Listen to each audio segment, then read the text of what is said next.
Sell your house, Dad. We're drowning in debt. That's how my son Dale dropped it on me. Right there at my kitchen table, between the meatloaf and mashed potatoes I'd spent 2 hours preparing. No lead up, no sugarcoating, no hey dad, we need to talk about something serious. Just straight to the point like he was asking me to pass the salt. I'm Wayne Patterson, 58 years old, and I've been living in this house for 30 years now. Built most of it myself when Dale was just a little kid running around the construction site, getting into everything. My wife Ruth passed 5 years ago from cancer, and since then it's just been me rattling around in these rooms, but it's my home, you know. Every board, every nail, every piece of trim work, I put my sweat and blood into this place. Hell, I even poured the foundation myself one scorching July weekend back in '94. I set my fork down and looked at Dale across the table. He's 32 now, married to Nancy for 4 years, and they've been having what Ruth would have called champagne taste on a beer budget for as long as I can remember. But asking me to sell my house? That was entering new territory entirely. That's a serious thing to ask, I said, keeping my voice level and controlled. The same tone I used to use when Dale was 16 and came home 2 hours past curfew. Nancy jumped in quick, like she'd been waiting for her cue. It wouldn't be permanent, Wayne, just until we get back on our feet financially, maybe a year, less if we're lucky, and Dale's next commission comes through. Dale nodded, still not really looking me in the eye. It would give us breathing room, Dad. The mortgage payment, the credit cards, the car payments, everything just piled up faster than we expected. We thought we had it under control. I let that sit for a minute, feeling the weight of what they were asking. Outside my kitchen window, I could hear the Hendersons' golden retriever barking at something in their backyard next door. Same sound I'd been hearing for 15 years now. Routine, stable, normal. The kind of normal you build over decades of working 50-hour weeks and putting every extra dollar into making your house a home. The dining room where we sat had Ruth's china cabinet against the far wall, filled with the good dishes we used maybe 3 times a year. The hardwood floors were original, refinished by my own hands 10 years ago when Ruth decided the old carpet had to go. Every scratch and ding had a story. The mark by the doorway where Dale had dragged his baseball bat. The spot near the window where Ruth's Christmas tree had leaked sap. 30 years of life lived in these rooms. You don't need this much space anymore, Dale continued, finally meeting my eyes. It's just you here now. 3 bedrooms, 2 bathrooms, the workshop, and the basement. It's a lot for one person. There it was, not just about their debt, about my life being expendable, unnecessary, too much for what I supposedly needed. Now, I leaned back in my chair and studied him. This was the same kid I'd taught to swing a hammer when he was 8, to change a tire when he was 16, to balance a checkbook when he went off to college. Now he was sitting at my table, telling me my home was too big for me. The kitchen where I'd made this meal was Ruth's pride and joy. We'd renovated it together 12 years ago, her picking out the cabinets while I handled the plumbing and electrical. The island where I'd prepped tonight's dinner was made from reclaimed barn wood I'd found at an estate sale. Every morning I made my coffee at that counter, looking out the window at the vegetable garden Ruth had started, and I'd kept going after she died. "Why don't you sell yours first?" I asked. The room went dead quiet. You could have heard a pin drop on the hardwood. Dale's fork stopped halfway to his mouth and he stared down at his plate like it might have the answers written in the gravy. Nancy sucked in a sharp breath like I'd slapped her across the face. From across the table, Carol Brooks, Nancy's mother, who'd driven up from Phoenix specifically for this little family meeting, shifted uncomfortably in her seat. "Oh, Wayne," Carol said, using that tone people use when they think you're being unreasonable. "It's not the same situation at all. Young couples need support when they're building their future. They're just starting out." I looked at her, then back at Dale. He didn't correct her, didn't even try to jump in with a different explanation. That's when it clicked for me like a light switch being flipped. This wasn't a conversation we were having. This was a presentation they'd rehearsed. They'd already decided what I should do, probably talked it through over dinner at their place last week, maybe even practiced the words they'd use. Dale cleared his throat and straightened up in his chair. "We've thought this through carefully, Dad. If you sell this place, we can clear most of the debt and start fresh. Then you can move in with us.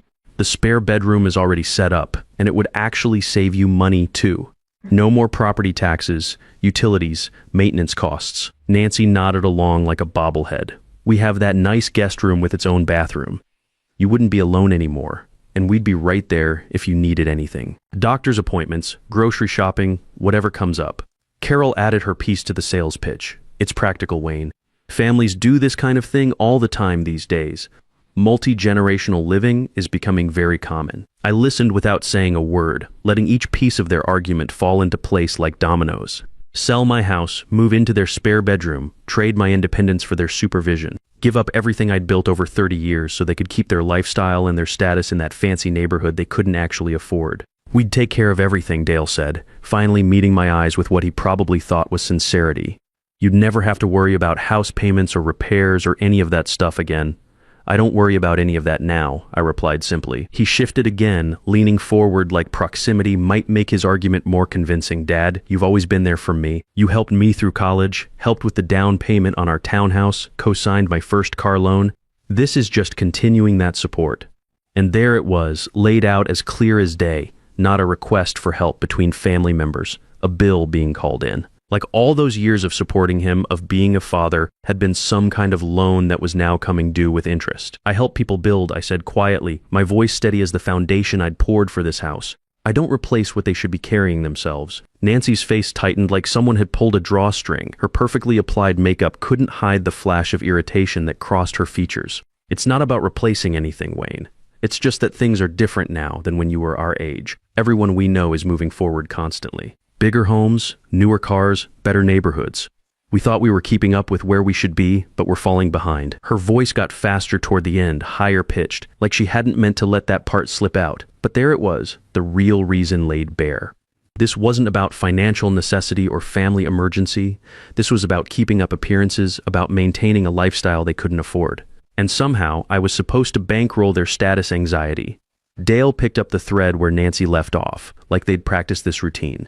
This would fix everything, Dad. Give us the time we need to reset, to get our careers back on track. Reset. Like their money problems were just a computer that needed to be unplugged and plugged back in. Like years of overspending and poor choices could be erased with the right button press. I'd heard that word a lot from Dale over the years. Reset after he dropped out of his first college major. Reset after he quit 3 different jobs in 2 years. Reset after he bought that motorcycle he couldn't afford and had to sell 6 months later. I didn't answer right away. Let the silence stretch out and fill the room like smoke. Outside, a lawnmower started up somewhere down the block. Probably Mrs. Garcia getting her weekly yard work done before the sun got too hot. Everything normal. Everything in its predictable place. The kind of steady routine that comes from living within your means and not constantly chasing the next upgrade. I understand what you're asking, I finally said. Dale perked up immediately, his shoulders relaxing like he thought he'd won the lottery. But I'm not going to do it. The words landed clean and final. No drama, no raised voices, no theatrical gestures. Just simple fact delivered the same way I'd tell someone the weather forecast. Dale blinked hard, like he was trying to clear his vision. Dad, I raised you, I said, not louder than before, just clearer. I put you through school, helped you get started, taught you right from wrong. I don't owe you my house on top of that. Nancy shifted uncomfortably in her chair, her composure starting to crack around the edges. Carol's friendly mask began slipping too, showing something harder underneath. You're being selfish, Carol said bluntly, dropping the sweet grandmother act she'd been putting on all evening. They're trying to build a future here. You're in a position to make that easier, and you're choosing not to. I turned to look at her directly, this woman who'd driven 300 miles to sit at my table and tell me what I should do with my own property. Then give them your house. The silence that followed was different from before. Heavier, more telling. Carol's mouth pressed into a thin, tight line, but she didn't have a comeback ready for that one. Because of course she wasn't going to give up her retirement condo in Phoenix. Of course she wasn't going to sacrifice her security for their poor planning. I glanced back at Dale. He wasn't arguing anymore, wasn't pushing harder or trying a different angle, just sitting there staring down at his plate like he'd run out of prepared material. And that's when I realized something that hit me like a punch to the gut. He hadn't expected to have to convince me of anything, he just expected me to say yes. In his mind, this was already a done deal. Dad's house gets sold, problem solved, life goes on. My feelings about it, my attachment to the place, my need for independence, none of that had factored into their planning. I was just a resource to be activated when needed. They left about an hour later after some awkward small talk about the weather and Nancy's job prospects. Polite goodbyes all around, promises to talk more about this soon, Dale giving me a stiff hug that felt like he was going through the motions. But I could see it in all their faces as they walked to their car. This conversation wasn't over. This was just round one. By the end of that week, my phone started ringing. First, it was my brother Tony calling from Denver, where he'd retired after 35 years running heavy equipment. Dale says, "You won't help them out of their financial jam," he said without any preamble. "That true, Wayne. Depends on what you mean by help," I replied. "Come on, man. House that big. just you rattling around in it, kids drowning in debt, and you've got the life preserver right there. I could hear it in his voice, the same talking points, the same simplified version of events. This story was already making the rounds, getting passed along the family network like a game of telephone. Dale hadn't exactly lied about what happened. He'd just arranged the truth to make me sound unreasonable. My cousin Linda called next. Then Dale's godfather Kevin. Then Ruth's sister Margaret from Wisconsin. Same story every time, with slight variations. Wayne's being stubborn. Wayne's got more house than he needs. Wayne's not thinking about family. Nobody asked what I had actually said during that dinner conversation. Nobody wanted to hear my side of it. They all just repeated the version they'd been given, the one that made Dale the struggling young father and me the selfish old man sitting on resources I didn't need. I didn't bother trying to correct the record. People believe what they want to believe, especially when the story confirms what they already think they know about family obligations and generational responsibility. My daily routine stayed exactly the same, up at 6 a.m. for coffee on the back porch, checking the vegetable garden Ruth had planted and I'd expanded over the years. Reading the newspaper at the kitchen island, same spot where I'd eaten breakfast for 30 years. Working in my basement workshop on furniture repair projects for neighbors, keeping my hands busy and my mind occupied. What changed was quieter but unmistakable. Dale's weekly check-in calls got shorter, then less frequent. When he did call, there was a distance in his voice that hadn't been there before, like something fundamental had shifted between us and we were both pretending not to notice. Nancy stopped calling altogether. No more updates about her real estate career, no more invitations to holiday dinners or birthday celebrations. Just silence where there used to be connection. The family network that had once included me started operating around me instead. I'd hear about gatherings after they happened, see photos on social media of events I hadn't been invited to. Nothing dramatic or openly hostile. Just the quiet rearrangement of relationships that happens when someone doesn't play their expected role. But the real change came 3 weeks later, when an envelope showed up in my mailbox that would make everything crystal clear. The envelope wasn't addressed to me directly. Dale's name was printed across the front in bold letters, but underneath it, in smaller print, was my home address. For a moment I just stared at it, confused about why Dale's mail was coming to my house. Then I remembered something from years back when he was 22 and trying to establish credit. I'd co-signed one document for him. Just one. A small personal loan to help him buy his first decent car. I opened it without thinking twice. The language was all legal jargon and fine print, but the numbers jumped off the page like they were written in red ink. Mortgage payment, 60 days past due. Amount owed, $3,847. Credit card balances, $23,400 across 4 different cards, all maxed out, all over limit, late fees piling up like snow in a January blizzard. Car payments, 45 days behind on both vehicles. Nancy's BMW lease and Dale's pickup truck, both with payments higher than my monthly grocery budget. I sat at my kitchen table reading through page after page of financial carnage, feeling like I was looking at the aftermath of a tornado. This wasn't the picture Dale had painted during that dinner. This wasn't a little behind or temporarily tight. This was full-scale financial disaster, the kind that takes years of poor decisions to create. I picked up the phone and called him. "Dad?" He answered on the 3rd ring, sounding distracted. "I got some mail today," I said, keeping my voice neutral. "Addressed to you but delivered here." There was a pause, not confusion, recognition. He knew exactly what I was talking about. "I meant to tell you about that," he said finally. "Tell me what exactly." "It's not as bad as it looks on paper, really." I waited, letting the silence stretch out until he felt compelled to fill it. The interest rate on the house adjusted higher than we expected when we bought it. Variable rate mortgage seemed like a good idea at the time.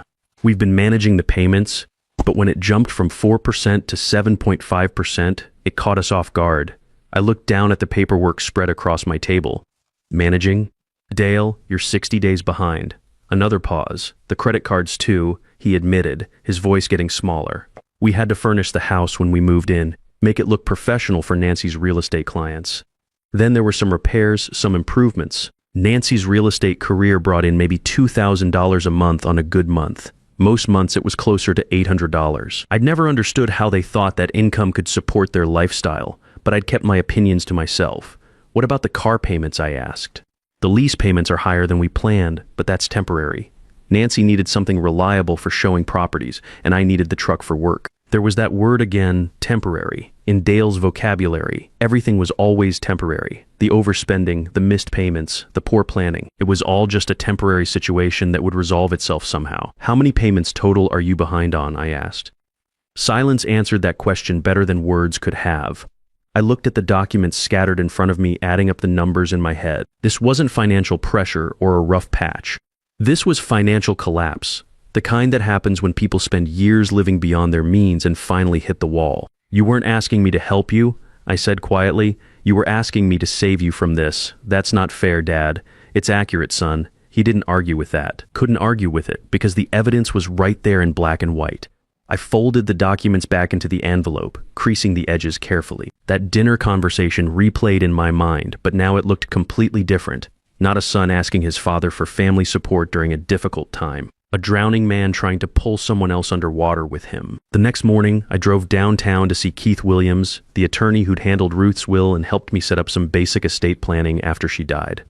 Keith had been practicing law for 25 years and had seen every kind of family financial drama you could imagine. I need to talk about asset protection, I told him after settling into the leather chair across from his desk. Keith nodded like he'd been expecting this conversation. Let me guess, adult children with money problems, something like that. He pulled out a legal pad and started taking notes. How bad is their situation? I gave him the numbers from Dale's paperwork. Keith's eyebrows went up as the figures got higher, but his expression stayed professionally neutral. And they've asked you for help. They've asked me to sell my house and move in with them, so they can use the proceeds to pay off their debts. Keith set down his pen and leaned back in his chair. Wayne, I've seen this exact scenario dozens of times. Adult child gets in over their head financially, starts looking at elderly parents' assets as the solution to their problems. It rarely ends well for the parent. What are my options? Several. We can set up a trust structure, put your house and other major assets into it. You remain the beneficiary for life, but the assets are legally protected from creditors and can't be accessed by family members even with your permission. He explained how the trust would work, how it would protect everything I'd built from being used to bail out Dale's poor financial decisions. The paperwork would take about 2 weeks to complete, and once it was done, my house would be legally untouchable. There's something else, Keith said as I was getting ready to leave. If your son is this far behind on payments, and if he's been using your address for financial documents, you need to check your credit report. Make sure he hasn't tried to open any accounts using your information. That afternoon, I went online and pulled my credit report from all 3 agencies. Most of it was exactly what I expected. My mortgage, 1 credit card I paid off every month, utilities in my name. All current, all in good standing. But there at the bottom was something that made my blood run cold. An application for a home equity line of credit on my property filed 3 weeks ago. Under my name and social security number, the application had been denied. Apparently my bank required in-person verification for loans that large, but someone had tried to use my house as collateral for a $75,000 credit line. Someone who had access to all my personal information. I called Keith Williams immediately. That's identity theft, Keith said when I told him about the credit application and attempted fraud. Your son tried to use your property as collateral without your knowledge or consent. We filed a police report that afternoon. Detective Martinez took my statement and copies of all the documents, the credit application, the past due notices, everything. She explained that financial fraud between family members was more common than people realized, and that it often escalated if not stopped early. Most people don't want to press charges against their own kids, she said. But sometimes legal consequences are the only thing that breaks the pattern. I signed the paperwork to move forward with the investigation. It wasn't an easy decision, but Dale had crossed a line that couldn't be uncrossed. Trying to mortgage my house behind my back wasn't desperation. It was theft, plain and simple. Keith expedited the trust paperwork, and within a week my house and major assets were legally protected. Dale could beg, threaten, or manipulate all he wanted, but he couldn't touch what I'd built anymore. The confrontation came 2 weeks later, when Dale showed up at my door unannounced. He looked different, thinner, more stressed, with the kind of desperate edge that comes from running out of options. "Dad, we need to talk," he said. I let him in, and we sat at the same kitchen table where this whole mess had started. But this time, the balance of power had shifted completely. "The police called me," he said, his voice tight, "about some credit application. I know. I filed the report." His face went pale. "Dad, I can explain." "You tried to steal my house," I said simply. "There's nothing to explain. It wasn't stealing. I was going to pay it back. We just needed bridge financing until Nancy's real estate license got reinstated, and my next project came through. Nancy's license had been suspended for 6 months due to some ethics violation. She'd tried to keep quiet. Another detail they'd conveniently left out of their original sob story. "You forged my signature on a loan application using my property as collateral," I said. "That's a felony, Dale." He slumped forward in his chair, the fight going out of him. "We're going to lose everything, Dad. The house, the cars, probably Nancy's career." I was desperate, and your solution was to make me lose everything instead. That stopped him cold. For maybe the first time in his adult life, Dale was forced to confront the reality of what he'd been asking. Not help, not support. Transfer of his problems onto someone else's shoulders. What happens now, he asked quietly. Now you learn to fix your own mess, I said. You file for bankruptcy if you have to. You downsize to something you can actually afford. You get jobs that pay the bills instead of jobs that sound impressive. The police will pursue charges unless you make this right. Full restitution for the attempted fraud, financial counseling, proof that you're taking responsibility for your situation. He sat there for several minutes processing what I'd said. Finally, he nodded. I'm sorry, Dad. For all of it, the dinner, the pressure, the loan application. I never should have. His voice trailed off. No, you shouldn't have, but you did. Now the question is what you do next. The changes that followed weren't dramatic, but they were real. Dale and Nancy filed for Chapter 7 bankruptcy, which wiped out most of their unsecured debt but cost them their townhouse and both cars. They moved into a small apartment across town, the kind of place they would have turned their noses up at 6 months earlier. Dale found steady work doing construction management, using skills he'd learned from me but had considered beneath him when he was chasing bigger deals. Nancy got a job doing medical billing while she worked to get her real estate license reinstated. Neither job was glamorous, but both provided steady paychecks.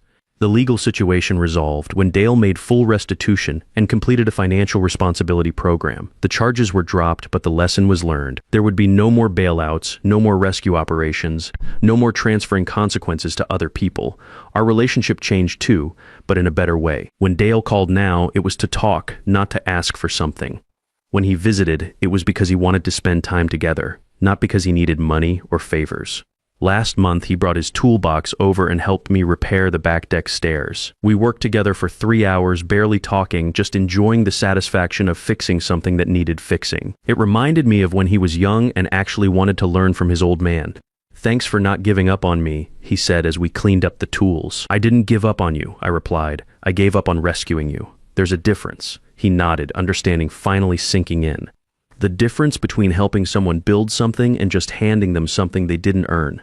That's right. As I watched him drive away in his modest used sedan paid for in cash, no loan needed, I felt something I hadn't felt in years. Pride in my son, not for what he owned or where he lived, but for what he'd learned to carry on his own. I'm still Wayne Patterson, 58 years old, living in the house I built with my own hands. The vegetable garden Ruth started is bigger now, and I've added a workshop where I teach neighborhood kids basic carpentry skills. The house is still too big for one person, according to some people's logic, but it's exactly the right size for my life. And my son is finally learning to build a life that fits his own foundation instead of trying to borrow someone else's. That's worth more than any house, any amount of money, any family peace bought with someone else's sacrifice. Sometimes the best help you can give someone is refusing to save them from consequences they need to learn from. It's not easy, and it's not popular, but it's real love, the kind that builds character instead of just solving problems. The kind of love that helps people become who they're supposed to be instead of who they think they want to be. Real strength isn't measured by what you can give away, but by what you're wise enough to keep, and teaching others to earn what they truly need builds character that lasts generations. The hardest thing a parent can do is watch their child struggle with consequences, but sometimes that struggle is exactly what transforms them from someone who takes to someone who builds.